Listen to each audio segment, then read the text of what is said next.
ياك كتقولوا حساب كاش بلوس فابور ما فيش اقتطاعات. انا وصلني الدعم وقطعتوا ليا منهم. وانا مشيت ناخذ الفلوس من الوكاله دابا وحيدوا لي 2 دراهم. فهمت التساؤلات ديالكم. انا غنشرح لكم وركزوا معايا. حساب كاش بلوس فابور وبدون اقتطاعات. كيفاش؟ مثلا الا حطيتي 500 درهم في الحساب ديالك ومشيتي ورجعتي لمده عامين، غترجع وغتلقى 500 درهم كامله مكموله، ماشي ناقصه واحد 260 درهم مشات عند الله. هادي فهمناها. وفوقاش غتكون الاقتطاعات؟ الاقتطاعات يكونوا منين الا بغيتي دير شي عمليه من تطبيق او من الوكاله. مثلا الا بغيتي تسحب الفلوس من الوكاله، بغيتي تسري الفلوس من حساب كاش بلوس الى حساب بنكي، او الا بغيتي تخلص فاتورات الموضوع. دخلوا السيت كاش بلوس وغادي تلقاو قائمه الاسعار. دابا فهمنا. وكاين شي عمليه فابور من التطبيق ولا من وكاله؟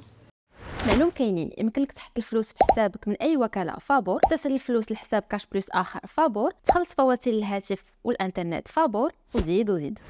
لا صافي كلشي باين دابا. وحتى نتوما الا كانوا عندكم شي تساؤلات خليوهم لينا في التعاليق باش نجاوبوا عليهم في الحلقات المقبله.